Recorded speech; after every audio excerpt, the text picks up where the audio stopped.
बहुत शुक्रिया आप तमाम साथियों का विजयवाड़ा की इस तारीखी सरजमीन पर।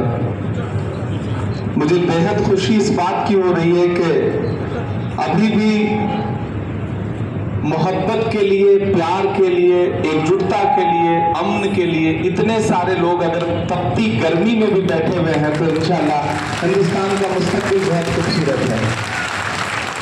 मैं आप सबको बहुत मुबारकबाद दूंगा।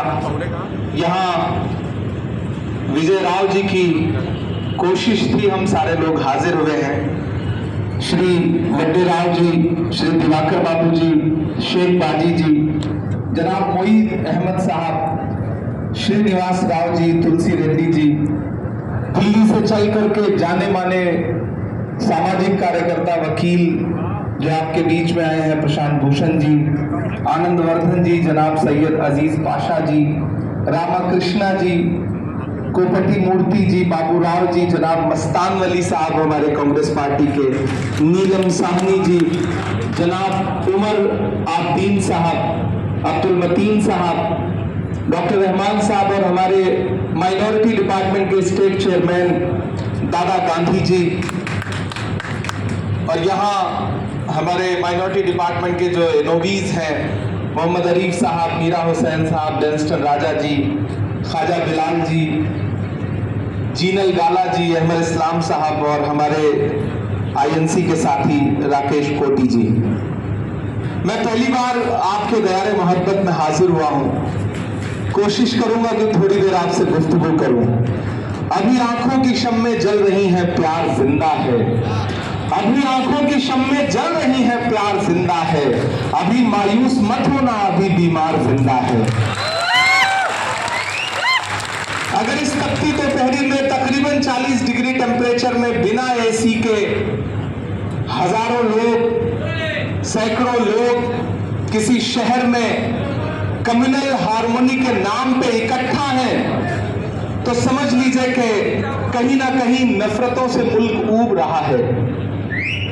मैं बोलना शुरू करूं उससे पहले आपसे गुजारिश करूंगा, ये जो सोशल मीडिया और मीडिया के साथी खड़े हैं, इनकी भी अपनी मजबूरियां हैं, इन्हें भी कवर करना है। ऑडिटोरियम बहुत छोटा है, तो जाहिर सी बात है फोटो खींचने के लिए, वीडियो लेने के लिए इनको आपके सामने आना ही पड़ेगा।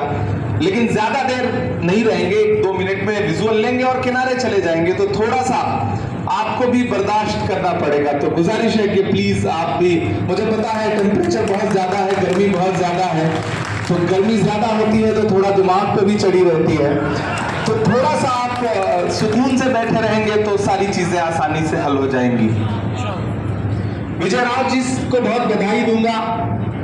मुझे याद है जब पहली बार इन्होंने मुझे फोन किया कि आपको विजयवाड़ा आना है, और इनके फोन के बाद हमारे पार्टी के कम्युनिकेशन इंचार्ज हैं जयराम रमेश जी, उनका मुझे फोन आया कि इमरान आपको विजयवाड़ा जाना है। मैं इस बीच बहुत मसरूफ था, प्रोग्राम्स लगे हुए हैं, मुझे दुबई और यूएसए के मुशायरों में जाना था। लेकिन जब विजय राव जी दिल्ली आए और इन्होंने इस प्रोग्राम के बारे में और तंजीम के बारे में जब उन्होंने डिटेल से मुझे बताया, तो मुझे लगा कि एक आदमी इस उम्र में भी मोहब्बतों को एकजुट करने के लिए जो कोशिश कर रहा है, तो उस शख्सियत की मोहब्बत को सलाम करने के लिए मुझे विजयवाड़ा जरूर जाना चाहिए, और मैं आपके बीच में हाजिर हूँ। मुझे खुशी है कि डाइस पे बहुत सारे साथी बैठे हैं, कुछ ऐसे हैं जिन्हें मैं पहचानता भी हूँ, कुछ नए चेहरे भी हैं, सामने तमाम ऐसे बड़े बुजुर्ग बैठे हैं। आप तकरीबन 3 फीट नीचे हैं, डाइस पे 3-3.5 फीट ऊंचे लोग बैठे हैं, तो इसका ये मतलब नहीं कि हम ज्यादा अहम हैं। आप हैं तो हम हैं। मैं तो हमेशा ये मानता हूं कि जैसे तराजू होता है ना, तराजू में 2 पल्ले होते हैं, तो किसी भी प्रोग्राम में भी 2, एक स्टेज है और एक नीचे सामने बैठे हुए लोग हैं। लेकिन आप नीचे हैं तो ये जान लीजिए कि तराजू का वही पल्ला नीचे होता है जिसमें वजन ज्यादा होता है, ज्यादा वजनदार लोग हैं। तो मैं आपकी मौजूदगी को सलाम करता हूं। आप बहुत देर से इंतजार कर रहे हैं, बहुत देर से भाषण सुन रहे हैं, सिर्फ भाषण सुन रहे हैं। मैं कोशिश करूंगा कि थोड़ा थोड़ा भाषण सुनाऊं, थोड़ा थोड़ा आपसे गुफ्तगू भी करूं। यकीनन हम एक मुश्किल दौर में जी रहे हैं, जब हुकूमतों ने नफरत को अपना परमानेंट औजार बना हुकूमत ने परमानेंट औजार बना लिया है। जब स्टेट स्पॉन्सर नफरतें उफान पर हैं, ऐसे वक्त में एकजुटता की, मोहब्बत की, सद्भाव की बात करना कितना मुश्किल है और उस पर डटे रहना कितना मुश्किल है। इस खतरे को हम सारे लोग समझते भी हैं, लेकिन खतरा बड़ा होता है तो इसका यह मतलब नहीं कि हम उस खतरे से लड़ना बंद कर देते हैं। महान बादशाह सिकंदर ने जब यूनान फतेह किया तो यूनान फतेह करने के बाद वह जीत का जश्न मनाने के लिए शहर की सड़कों पर निकला, तो उसने देखा कि पूरा शहर जश्न मना रहा है, लेकिन एक फकीर आदमी सड़क के किनारे बेखबर होकर के चादर तान के सो रहा है। सिकंदर को गुस्सा आया उसे देख करके। सिकंदर अपने घोड़े से उतरा और उतर के उस सोते हुए फकीर के पास गया और उसके पास जाकर के उसे जोर की एक लात मारी और लात मार के कहा कि क्यों रे फकीर, मैंने शहर फतेह कर लिया, यूनान फतेह कर लिया, लोग जश्न मना रहे हैं और तू सो रहा है। उस फकीर ने बिना डरे हुए उनीली आंखों से सिकंदर की तरफ देखा और देख करके कहा कि शहर फतेह करना बादशाहों का काम है, लेकिन लात मारना गधे का काम है। आप अंदाजा लगाइए कि वक्त के बादशाह के सामने कोई एक इंसान किस जिंदा दिली के साथ यह बात कहता है।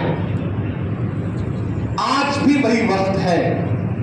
वक्त के बादशाहों ने, वक्त के सिकंदरों ने जमहूरियत को ऐसा मैनिपुलेट कर लिया है कि वो हर दिन आम आदमी को लात मार रहे हैं, हर दिन मोहब्बत करने वालों को लात मार रहे हैं। लेकिन बावाज़े बुलंद ये कहने वाले लोग थोड़े कम से हो गए हैं कि लात मारना तो गधों का काम है। हमें इन आवाजों को और बुलंद करना पड़ेगा। चारों तरफ जो माहौल बनाया गया है, जमहूरियत यकीनन एक बहुत खूबसूरत चीज है, आईन एक बहुत खूबसूरत चीज है, कॉन्स्टिट्यूशन एक बहुत खूबसूरत चीज है। 1947 में जब मुल्क आजाद हुआ तो डॉक्टर बाबा साहब अंबेडकर, महात्मा गांधी जी, पंडित जवाहरलाल नेहरू जी, मौलाना आजाद साहब जैसे बड़ों ने यह सोचा कि इस मुल्क के निजाम को कैसे आगे लेके चलना है, तो तय हुआ कि एक किताब है जिसका नाम संविधान है, उस संविधान के मुताबिक मुल्क चलेगा। चलता रहा मुल्क, लेकिन हर दौर में ऐसा होता है। 10, 20, 25 साल में ऐसा होता है कि नफरतें जब उफान मारती हैं और एकजुट होकर के दिखना शुरू करती हैं, तो जाहिर सी बात है कि वो आपको ज्यादा कलेक्टिव तरीके से, ज्यादा चीखती चिल्लाती हुई नजर आती है। लेकिन हमें ये मानना पड़ेगा कि एज ए मोहब्बत वाली कम्युनिटी हमने भी कहीं ना कहीं कोताही जरूर की है। आज अगर जो झूठ वो चाह रहे हैं वो दुनिया के सामने रख दे रहे हैं और वो झूठ बिक जा रहा है, तो सच बोलने वालों को भी एक बार अपने गिरेबान में झांकना पड़ेगा कि क्या हमने सच को सही तरीके से दुनिया के सामने नहीं रखा। क्या घर सजाने का तसव्वुर तो बहुत बात का है, घर सजाने का तसव्वुर तो बहुत बात का है, पहले ये तय हो कि इस घर को बचाएं कैसे। आज लड़ाई इस बात की है और इस कोशिश में मैं तो ये हमेशा मानता हूं कि हमसे पहले की जो पीढ़ी थी उसने जो मुश्किलें झेली, उसने जो जमहूरियत और कॉन्स्टिट्यूशन को बचाने और मजबूत करने की लड़ाई लड़ी 20-25 साल, उसका असर यह हुआ था कि हमारे 20-25 साल बड़े खूबसूरत गुजरे थे। अब वही लड़ाई हमें फिर से लड़नी पड़ेगी, तब हो सकता है कि हमारे आने वाली नई नस्लों के 20-25-30 साल खूबसूरत गुजरे। लेकिन ये तो जान लीजिए कि हमें तो लड़ाई भी लड़नी है। हमारे हिस्से में वो सुकून वाले पल शायद नहीं आएंगे, लेकिन अगर ये चाहते हैं कि हमारी आने वाली नस्ल, हमारे बच्चों की जिंदगी में वो मोहब्बत और सुकून के पल बाकी रहे, तो फिर हमें लड़ाई तो लड़नी पड़ेगी, क्योंकि सब कुछ हुकूमतें तय कर रही हैं। हुकूमतें चाहती हैं कि नफरतें आगे बढ़े, उनको आगे बढ़ाने के लिए पूरी एक मशीनरी है जो सपोर्ट कर रही है। अपनी पहचान मिटाने को कहा जाता है, बस्तियां छोड़ के जाने को कहा जाता है, पत्तियां पत्तियां रोज गिरा जाती है जहरीली हवा और हमें पेड़ लगाने को कहा जाता है। ये हो रहा है, लेकिन लगाना तो पड़ेगा, लड़ना तो पड़ेगा। अगर नहीं लड़ेंगे तो आज हम जो दिन देख रहे हैं ये तो बहुत मामूली दिन है। इससे बदतर दिन आने वाले दिनों में हमें और हमारी नस्लों को देखने पड़ेंगे। इसलिए भी हमें एकजुटता की कोशिश करनी है। मैं अक्सर लोगों के बीच में एक बात कहता हूं, मैं पिछले 2-2.5 साल से देश की पार्लियामेंट में हूं। उससे पहले मैं अपनी शायरी के जरिए पूरे हिंदुस्तान में, हिंदुस्तान के बाहर जहां भी दुनिया मुझे बुलाती थी, मैं कोशिश करता था कि जाऊं और आम आवाम की आवाज बनकर के, हक की और सच्चाई की आवाज बन के बोलूं। पहले संसद से बाहर सड़क पर बोलता था, अब आपकी दुआओं ने वहां पहुंचा दिया तो वहां भी बोलता हूं, बिना डरे बिना झुके। मैं डरा नहीं, मैं झुका नहीं, कहीं छुप छुपा के खड़ा नहीं। जो डटे हुए हैं महाज पर, मुझे उन सफों में तलाश कर। हम बोल रहे हैं, हम लड़ रहे हैं और यही कोशिशें ही हैं। अलग-अलग मैं यहां विजयवाड़ा में खड़ा होकर यह बात कहता हूं, मैं आंध्र प्रदेश में खड़ा हूं। आज जो ये नफरत की हुकूमत इक्तदार में दिल्ली पर बैठी है, अगर आंध्र प्रदेश ने अपना एक बैसाखी खींच ली होती, चंद्रबाबू नायडू जी ने अगर अपना जमीन में बेचा होता, तो शायद आज हालात ऐसे नहीं होते। मुझे हैरत है, मैं तो पुराने भाषण सुनता हूं चंद्रबाबू नायडू जी के, और जब उनके भाषण सुनता हूं और मौजूदा हाकिम के लिए उनके जहन और उनके लफ्जों में जो तासीर थी, जब उसको सुनता हूं तो मैं सोचता हूं कि कोई इतना कैसे बदल सकता है। लेकिन वो बदल गए, इसमें कोई दो राय नहीं। घर की दीवार में खुद तुमने किया है सुराख, अब कोई झांक रहा है तो शिकायत कैसी। वो बदल तो गए। सिर्फ 2 सूबे आंध्र प्रदेश और बिहार अगर आज चाह ले तो आज दिल्ली के हाकिम की हिम्मत नहीं है कि वो एक भी बिल ऐसा ला सके जो कॉन्स्टिट्यूशन के खिलाफ हो। लेकिन सरेंडर तो कर दिया है आपके चीफ मिनिस्टर साहब ने, इसमें कोई दो राय नहीं। लेकिन इसके बावजूद जब अभी एक बिल आया, वक्त का बिल, जो बिल्कुल कॉन्स्टिट्यूशन के खिलाफ है, एज ए पार्लियामेंटेरियन मैं यहां खड़ा होकर कह रहा हूं कि मैंने पार्लियामेंट में भी डिबेट की और देश के किसी भी प्लेटफॉर्म पे खड़ा होकर यह डिबेट करने को तैयार हूं कि वो बिल कानून और आईन के खिलाफ है, इसमें कोई दो राय नहीं।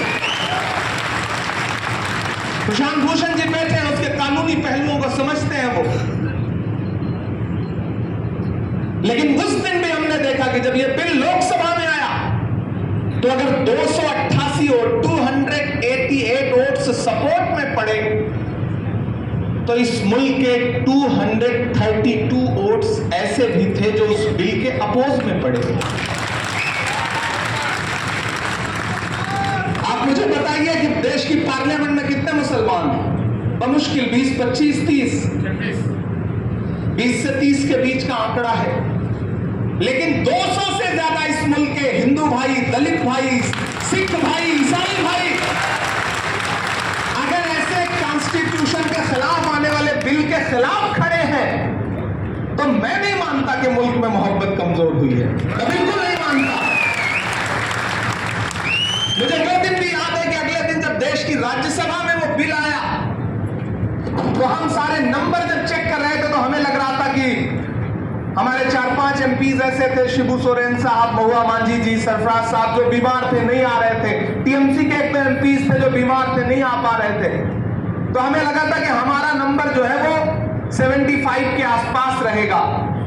लेकिन रात के 2:30 बजे, 2 बजे जब वोटिंग हो रही थी तो आपको जान के खुशी होगी और हैरत भी होगी कि रात के 2:30 बजे बीमारी की हालत में भी सोनिया गांधी जी रात के 2:30 बजे देश की पार्लियामेंट में मौजूद थी और वोट कर रही थी। मैं मौजूद था उस वक्त और बड़ा नंबर राज्यसभा में भी उस बिल के खिलाफ खड़ा था। ऐसे में सोचिए कि लोकसभा में 56 के आसपास वोट थे जो ज्यादा थे। वही जो 56 इंच की छाती की बात वो करते हैं, वही 56 वोट थे जो ज्यादा थे, उसमें से बस 50% पलट के एक वोट इधर ज्यादा आ जाता, सिर्फ आंध्र प्रदेश और सिर्फ बिहार, तो न तो बिल बचता न तो सरकार बचती। ऐसे में हमें यह सोचना है कि मुल्क में मोहब्बतें कमजोर नहीं हुई हैं, बस मोहब्बतों की मुश्किल क्या है, नफरतें एकजुट दिखती हैं और एकजुट होकर के शोर मचाती हैं, और मोहब्बत बिखरी हुई है। कोई विजय राव जी हैं जो विजयवाड़ा में लगे हुए हैं, मेहनत कर रहे हैं, कोई इमरान प्रतापगढ़ी हैं जो उत्तर प्रदेश में है, कोई प्रशांत भूषण जी हैं जो दिल्ली में है, कोई मस्तान वली हैं जो गुंटूर में है।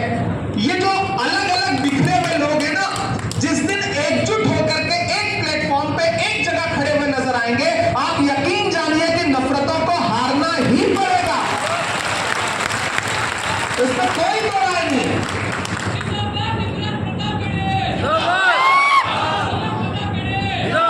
और दोस्तों,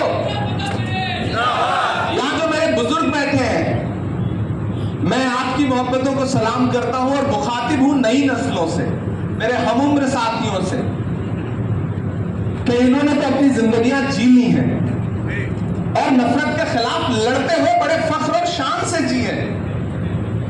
अब इम्तिहान तो हमारा आपका है। अगर हम आप नहीं लड़ सके, हम आप अगर नहीं खड़े हो सके, हम आप अगर नफरतों को नहीं हरा सके, तो मुश्किलें हमारे आपके आने वाले बच्चों के लिए आएंगी। तो इसलिए मैं पूरे मुल्क यहां से खड़ा होकर एक बात कहता हूं। किसी ने कहा है कि जब तक शेर अपनी कहानियां खुद लिखना नहीं सीखेंगे, जब तक शेर अपनी कहानियां खुद लिखना नहीं सीखेंगे, तब तक अपनी कहानियों में शिकारी खुद को महान बताते रहेंगे। तो अपनी कहानियां तो खुद लिखनी सीखनी पड़ेगी दोस्तों, क्योंकि मैंने कहा ना, सरकार के पास टूल्स बहुत हैं, इतने टूल हैं। वो अपोजिशन पे इल्जाम लगाती है कि अपोजिशन जो है वो टूल किट इस्तेमाल करता है, जबकि सच्चाई है कि भारतीय जनता पार्टी के पास इतने टूल किट हैं, इतने टूल किट हैं नफरत फैलाने के लिए कि आप अंदाजा नहीं लगा सकते। पिछले 70 सालों का एक्सपीरियंस है भाई, ऐसे आसान थोड़ी है। मोहब्बत का एक्सपीरियंस तो 10-20 साल का होता है ना, हमारा आपका जो पर्सनल एक्सपीरियंस है, वहां तो एकजुट तौर पे नफरत फैलाने के लिए बाकायदा तजुर्बा रखा हुआ है उन्होंने। और आज वो हमको आपको ये कहने के लिए आते हैं कि ये मुल्क आपका है या नहीं है, आप क्या हैं, आप क्या खाएंगे, आप क्या पहनेंगे। जिन्हें तिरंगे से नफरत है, अपना झंडा प्यारा है, गांधी का कातिल अब भी जिनकी आंखों का तारा है, शर्मनाक इतिहास है जिनका अंग्रेजों से यारी का, वो अब हमको बांट रहे हैं सर्टिफिकेट गद्दारी का। इसलिए ना तो शर्मिंदा होइए और ना डरिए, अलग ऐलान खड़े होइए। जुल्म के खिलाफ एक इंसान उठ खड़ा होता है ना, तो जुल्म को मुंह छुपाना पड़ता है। कोई एक महात्मा गांधी उठ खड़ा हुआ ना इस मुल्क में अंग्रेजों के खिलाफ, जब खड़े हुए महात्मा गांधी तो अकेले उठ खड़े हुए, लेकिन फिर पूरा मुल्क चल पड़ा ना, पूरा कारवां चल पड़ा। तो आज तो हम सबको यह सोचना है कि जो हर जालिम से टकराएगी वो आंधी बनाऊंगा। नए अंग्रेज आए हैं, नया गांधी बनाऊंगा। ये लड़ाई बहुत बड़ी है और इस लड़ाई को हर दिन लड़ना है। और मैं अक्सर एक बात हर मंच से पॉलिटिकल, देखिए हर लड़ाई, यहां जो सामने बैठे हैं साथियों, मैं आपसे कहना चाहता हूं, हर लड़ाई का हल पॉलिटिकल तरीके से नहीं निकलता है। हर लड़ाई हुकूमत नहीं लड़ती है, समाज को लड़ना पड़ता है, सोसाइटी को लड़ना पड़ता है, इंडिविजुअल लड़ना पड़ता है। अगर हम आपसे पूछें कि आपने अकेले दम पर नफरतों के खिलाफ क्या कोशिशें की हैं, तो आज जब घर जाइएगा तो इस बात को तन्हाई में बैठ के सोचिएगा कि पिछले 25-30 साल की जिंदगी में हमने अकेले इंडिविजुअल नफरत के खिलाफ जो लड़ाई लड़ी है वो कितनी बड़ी है। हम पूरी दुनिया को नहीं सुधार सकते, हम पूरे समाज को नहीं सुधार सकते, हम अपने आसपास अकेले दम पर क्या कर रहे हैं वो तय करेगा कि समाज सुधरेगा या नहीं सुधरेगा, मुल्क सुधरेगा या नहीं सुधरेगा। एक फिल्म आई थी रंग दे बसंती, उसमें एक बहुत खूबसूरत डायलॉग है कि दुनिया के किसी देश का सिस्टम परफेक्ट नहीं होता, उसे बनाना पड़ता है। तो हमने उस सिस्टम को परफेक्ट बनाने के लिए कितनी मेहनत की है, क्या किया है, ये हमको भी तो बताना पड़ेगा। तो साथियों, मैं बहुत ज्यादा तकरीर नहीं करूंगा, बहुत लंबा भाषण नहीं करूंगा, गर्मी बहुत ज्यादा है, नया पाने की चाहत में पुराना छूट जाता है, तुझे अपनाऊं तो मुझसे जमाना रूठ जाता है। मोहब्बत पढ़ने लिखने में बहुत आसान है, लेकिन मोहब्बत को निभाने में पसीना छूट जाता है। मैं तो आपको सलाम करूंगा कि आप इस गर्मी में कैसे बैठे हुए हैं, आपकी जिंदा दिली को सलाम। मैंने कहा ना, ये बहुत बड़ी बात है, वरना अपने एसी ऑडिटोरियम में और बड़े बड़े कूलर लगा करके लोग बड़ी बड़ी तकरीरें कर लेते हैं, इसमें कोई दो राय नहीं। लेकिन ऐसे माहौल में इतनी तपती दोपहरी और गर्मी में विजय राव जी के बुलाने पर अगर आप सारे लोग बैठे हैं तो मैं आपकी मोहब्बत को सलाम करता हूं। दो तीन बातें मैं बहुत इंपॉर्टेंट आपसे कहना चाहता हूं, जो जरूरी है आपको बताना। डाइस में जो लोग बैठे हैं, सबसे मेरा सिर्फ एक सवाल है कि मौजूदा हुकूमत की नाकामयाबियां, चाहे आपकी स्टेट गवर्नमेंट हो या सेंट्रल गवर्नमेंट हो, इनकी फैलाई गई नफरत, एंटी अवाम पब्लिक के खिलाफ जो इनके काम हैं, और अपोजिशन, इन दोनों के बीच में से मीडिया हटा दिया जाए तो क्या सरकार एक दिन भी चल पाएगी? तो आपको ये समझना पड़ेगा कि बचा कौन रहा है सरकार को।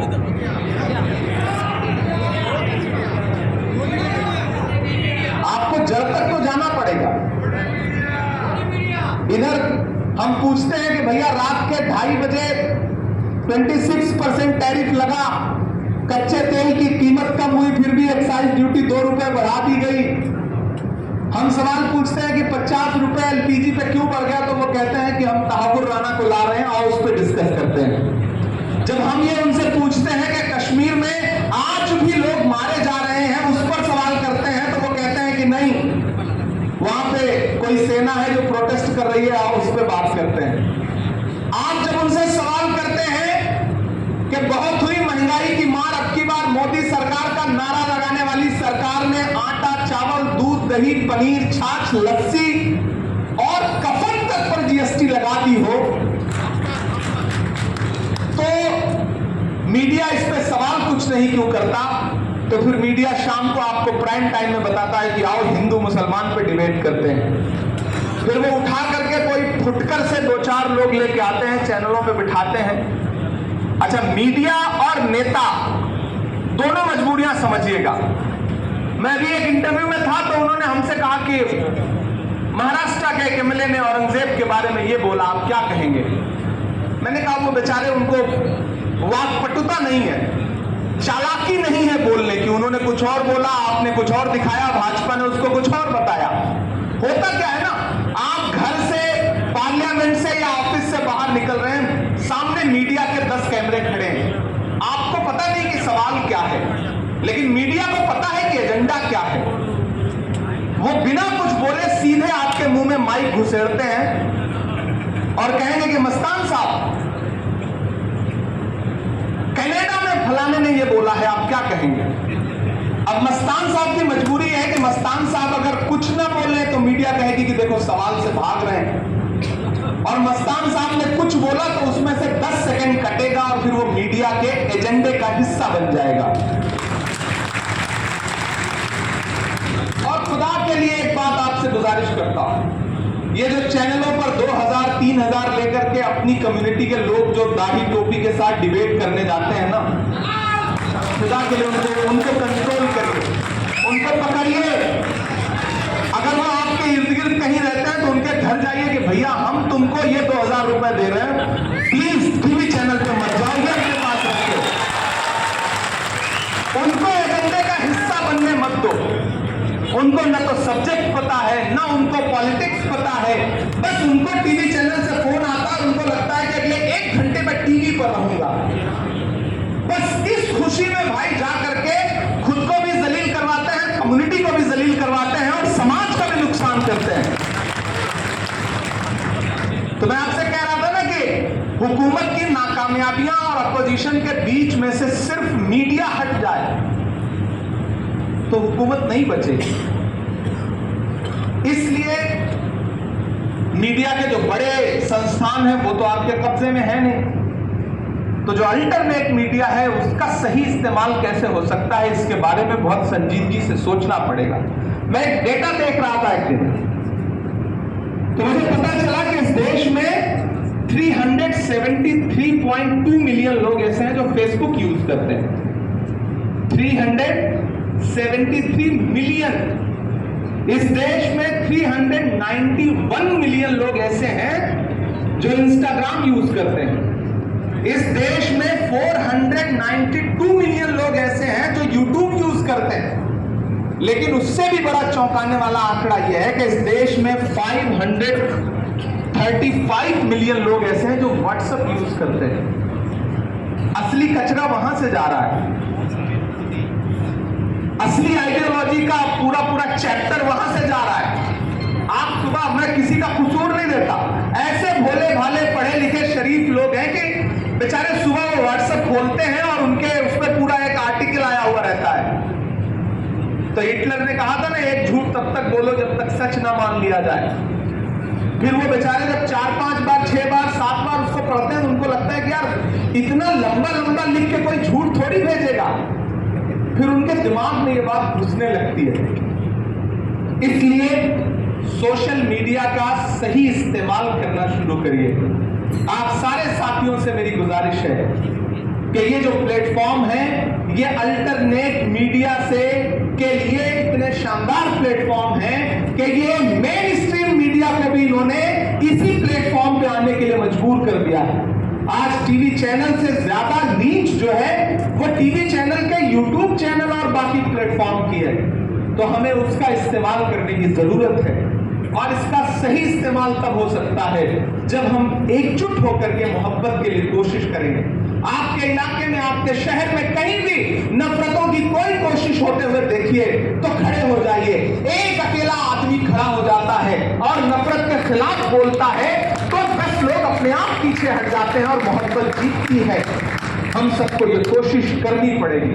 और ये जितने नफरत के ब्रांड एम्बेसडर हैं, आप यकीन जानिए, ये जब अलग बैठते हैं ना, ये जितने भाजपा के मेंबर ऑफ पार्लियामेंट है उसमें से ढेर सारे ऐसे हैं कि जब कैंटीन में हम लोगों के साथ बैठते हैं ना, चाय पीने आते हैं तो कहते हैं मैंने भाई आप जो कह रहे थे बात वो सही है लेकिन पार्टी की मजबूरियां हैं, क्या करें।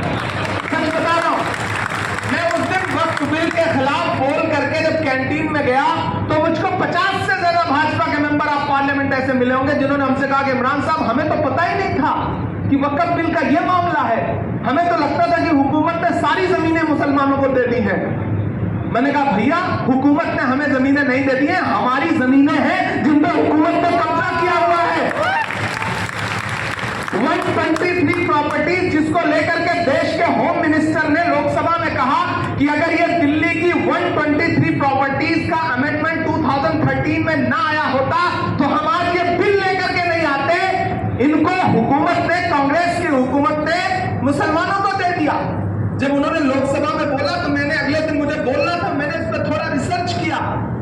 जब मैं रिसर्च करके देश की पार्लियामेंट में खड़ा हुआ तो सामने होम मिनिस्टर साहब बैठे थे, माइनॉरिटी मिनिस्टर बैठे थे, फाइनेंस मिनिस्टर बैठी थी।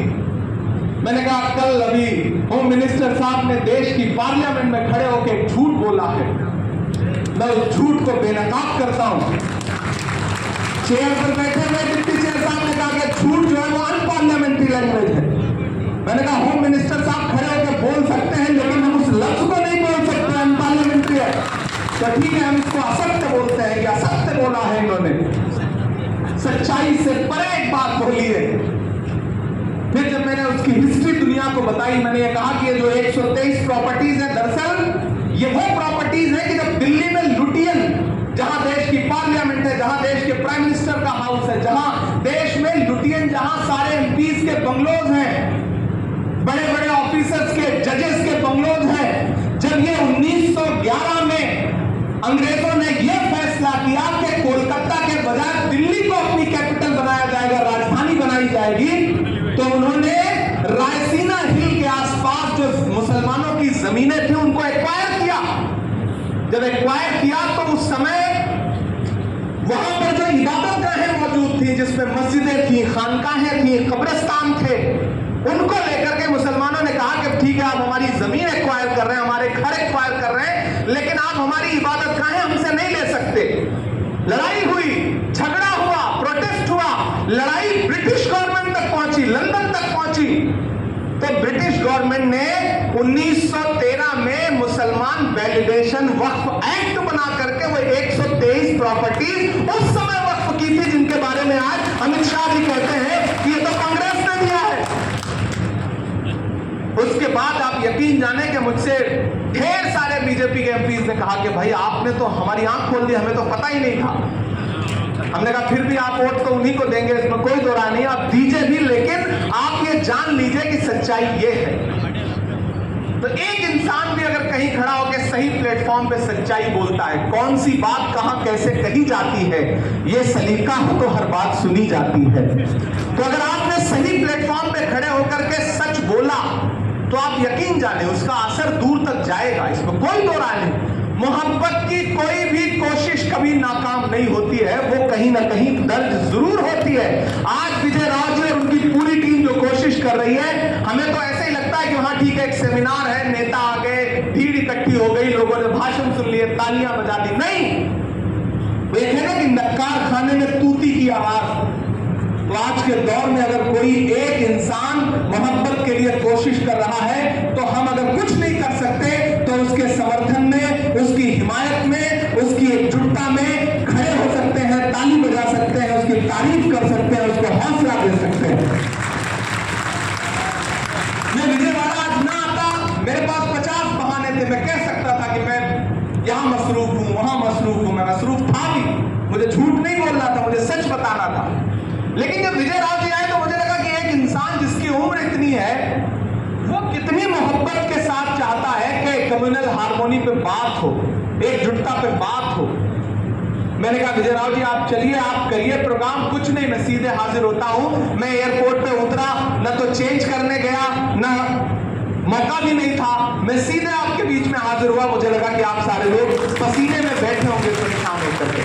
तो साथियों, फिर कह रहा हूं कि बहुत लंबी चौड़ी तकरीर नहीं करना है, हालांकि ये कहते कहते मैंने लंबी चौड़ी तकरीर कर दी है काम भर की। तो आपसे बस ये गुजारिश करता हूं कि सिर्फ विजयवाड़ा तक इसको मत रोकिए। आंध्र प्रदेश में तो खुसूसी तौर पे आपके जो मौजूदा सीएम हैं, इन्होंने जिस तरह से अपने चेहरे से नकाब हटाई है, अपना रुख बदला है, इसको बेनकाब करने के लिए तो पूरे आंध्र प्रदेश के एक एक डिस्ट्रिक्ट में लोगों को जाके बताइए कि ये वही है कि जो अवतार में आए थे तो कह रहे थे कि नहीं हम कोई आपके खिलाफ काम नहीं होने देंगे, और अगले दिन जब बिल पेश हुआ तो ऐसे खामोशी के साथ उन्होंने सरेंडर किया ना कि कोई भी शर्मा जाए। तो अगर आज दिल्ली में नफरतें उफान पर हैं, तो उसमें सबसे बड़ा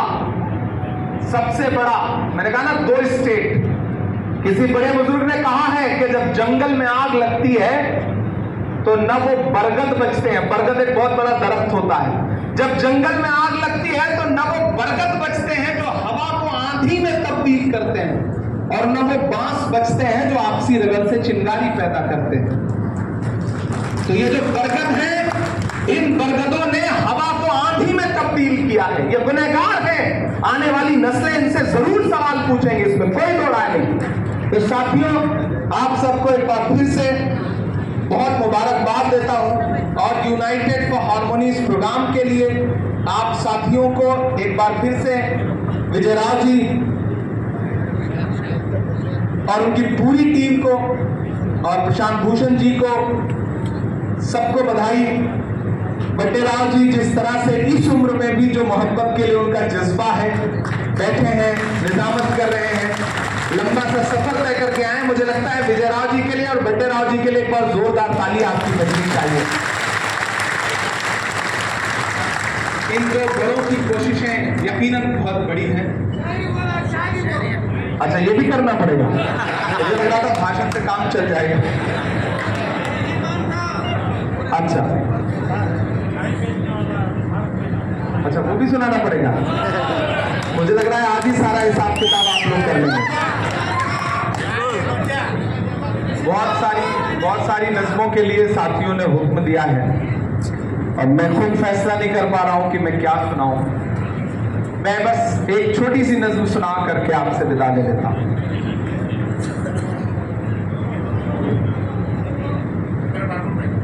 अच्छा, चंद्रबाबू पे, मैं आजकल नीतीश बाबू पे ज्यादा सुना रहा हूं। मत समझना डराने से डर जाएंगे। आप थक तो नहीं गए? नहीं नहीं नहीं नहीं नहीं नहीं। मत समझना डराने से डर जाएंगे, अब के सारी हदों से गुजर जाएंगे। मैंने पार्लियामेंट में कहा था कि जिले इलाही जमहूरियत जो है वो ठसक और अकड़ से नहीं चलती है। इसी ठसक के साथ देश की पार्लियामेंट में सीए का कानून भी लाया गया था ना, याद है आपको? और होम मिनिस्टर साहब ने क्रोनोलॉजी समझाई थी। लेकिन मैं मीडिया के साथियों को उस कानून का सच बताता हूं कि उस कानून के आने के बाद आज तक जब नारा यह लगाया गया था कि पड़ोसी मुल्कों से हिंदू भाइयों को ला करके भारत की सिटीजनशिप दी जाएगी, लेकिन आप यकीन जाने ये डेटा है पार्लियामेंट का कि आज तक जब से वो कानून आया है 2000 हिंदू भाई भी नागरिकता लेने के लिए इनके पास नहीं आए, 2000 भी। लेकिन उसके उलट पिछले 10 साल में इस देश के 15 लाख से ज्यादा लोगों ने हिंदुस्तान की सिटीजनशिप छोड़ दी है और दूसरे देशों में जाकर के बस गए। मैंने उस दिन उनके मुंह पे कहा तो वो बगले झांकने लगे। मैंने कहा आप इसी जिद के साथ किसानों के खिलाफ भी कानून लाए थे और आपने बड़े बड़े फायदे गिनाए थे किसानों को कि जो फॉर्म्स लॉ हैं इनके बड़े फायदे हैं।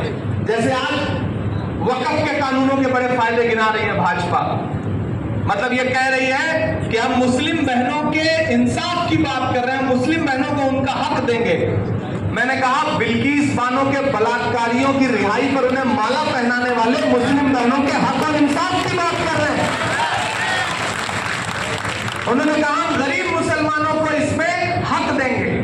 मैंने कहा माइनॉरिटी मिनिस्ट्री का बजट कट करके, मौलाना आजाद नेशनल फेलोशिप बंद करके अब ये कह रहे हैं कि वक्फ के पैसे से मुस्लिम बच्चों की पढ़ाई पे ध्यान देंगे।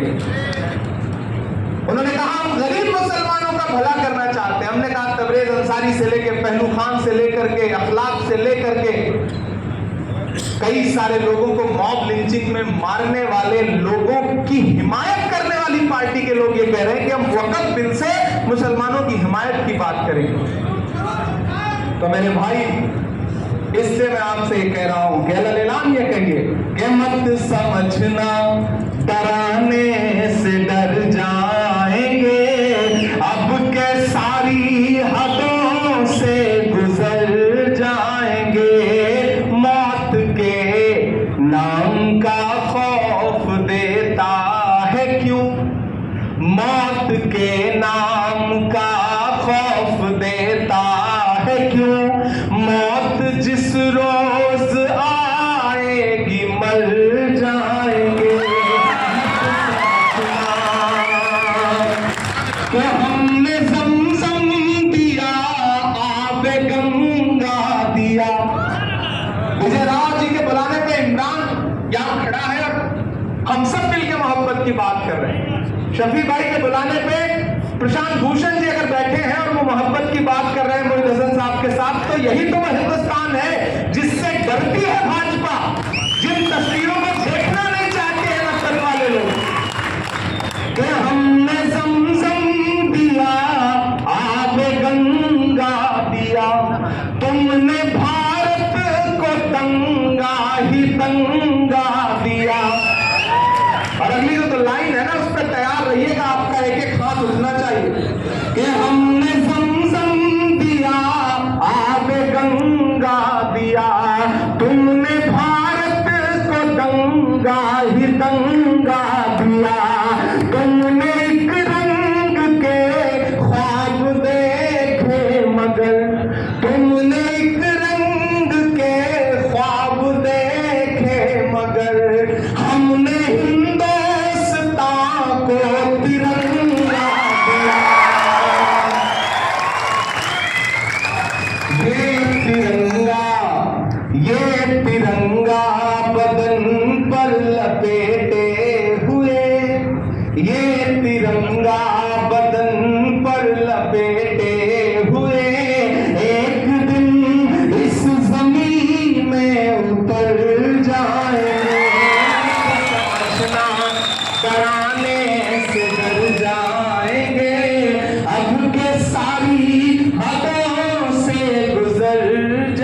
शायरी सुनाऊंगा। आज मैं इस काम के लिए आया नहीं था, आज दूसरे काम के लिए आया हुआ हूं। जी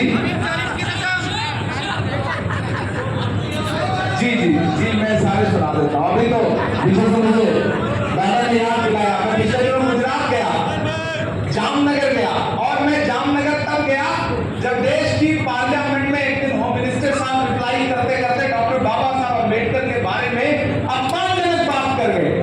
उन्होंने कहा कि अम्बेडकर, आप लोग अम्बेडकर अम्बेडकर अम्बेडकर अम्बेडकर करते हो, अगर इतना भगवान का नाम लेते तो स्वर्ग मिल जाता। मैं सामने बैठा हुआ, मैं पहला आदमी हूं जिसने सबसे पहले इस बात को पकड़ा और मैंने बाहर निकल करके मीडिया से कहा कि आज होम मिनिस्टर साहब ने डॉक्टर बाबा साहब अम्बेडकर का अपमान किया है और इसका खामियाजा उन्हें भुगतना पड़ेगा, उन्हें देश से माफी मांगनी पड़ेगी। और अगले दिन ऐसा हुआ कि माफी मांगनी पड़ी, प्राइम मिनिस्टर साहब को कई बार ट्वीट करने पड़े। यह है डॉक्टर बाबा साहब अम्बेडकर की ताकत। आप सोचिए, डॉक्टर बाबा साहब अम्बेडकर की ताकत यह है तो उनके दिए गए संविधान की ताकत क्या है, जिसे कुचलना चाहती है भाजपा, जिसे बर्बाद करना चाहती है भाजपा। और उसके 5-6 दिन बाद मैं गुजरात गया, तो वही है ना कि डराने की कोशिश होती है। मैं गया एक शादी प्रोग्राम में, तो मैं वहां से लौट के आया, मैंने वहां पे नज्म पढ़ी भी नहीं। जब मैं लौट के आया तो एक नज्म जो है, ऐतमून के प्यासों बात सुनो, अगर हक की लड़ाई जुल्म से ही हम जुल्म से इश्क निभा देंगे। ये एक नज्म मेरे सोशल मीडिया के साथियों ने जो वीडियो बड़ा खूबसूरत सा था, मुझ पर फूल बरस रहे थे, उन्होंने लगा के डाल दिया। तो मुझे मीडिया के जरिए पता चला कि 5 दिन बाद आपके खिलाफ जामनगर में एफआईआर हो गई। मैंने कहा अच्छा, अम्बेडकर जी का बदला वहां से लिया जा रहा है। फिर मुझे कुछ लोगों ने कहा कि आप इंस्पेक्टर से बात कर लीजिए, एसपी से बात कर लीजिए, मुकदमा खत्म हो जाएगा। नहीं, मैंने कहा नहीं, बात नहीं करूंगा, इस मुकदमे को लड़ेंगे हम। और मैं हाईकोर्ट गया, सुशांत जी आप कहते हैं हाईकोर्ट गया, 56 मिनट बहस हुई, सब कुछ 56 में ही चल रहा है, 56 नहीं, 56 मिनट बहस हुई। जज साहब ने कहा कि नहीं, इन्होंने तो थ्रोन के खिलाफ यानी कि सिंहासन के खिलाफ कुछ बोला है, इसलिए इनके ऊपर मुकदमा तो बनता है। और ये कहकर के मेरी पिटीशन खारिज कर दी। जब मेरी पिटीशन हाईकोर्ट से खारिज हुई तो मैंने कहा चलो सुप्रीम कोर्ट चलते हैं, लड़ेंगे इस बात को। और मुझे लगता है पहली बार ऐसा हुआ होगा कि एक नज्म को लेकर के फिर मैं सुप्रीम कोर्ट आया, और जब सुप्रीम कोर्ट में जस्टिस अभय ओक साहब और जस्टिस उज्जवल भुयान साहब के बेंच में मुकदमा गया, तो पहले दिन पहले मिनट में उन्होंने उसका ट्रांसलेशन पढ़ा और फिर हंसे और हंस के कहा कि क्या सरकारों के पास और पुलिस के पास माइंड नहीं है, उसको अप्लाई नहीं करते क्या ये लोग। और 2 हियरिंग के बाद उन्होंने जो हिस्टोरिकल जजमेंट दिया है, वो एफआईआर भी क्वेश किया और 54 पेज का 56 से उन्होंने 2 कम किया, 54 पेज का एक ऐसा बेंचमार्क जजमेंट उन्होंने फ्रीडम ऑफ स्पीच पर दिया है। तो मैं लड़के आ रहा हूं, मैं डरा नहीं, मैं झुका नहीं, कहीं छुप छुपा के खड़ा नहीं। जख्म पर जख्म खा के निकले हैं, हाँ मगर मुस्कुरा के निकले हैं। जख्म पर जख्म खा के निकले हैं, हाँ मगर मुस्कुरा के निकले हैं। सर झुकाने का हुक्म जब आया, सर झुकाने का हुक्म जब आया, और भी सर उठा के निकले हैं।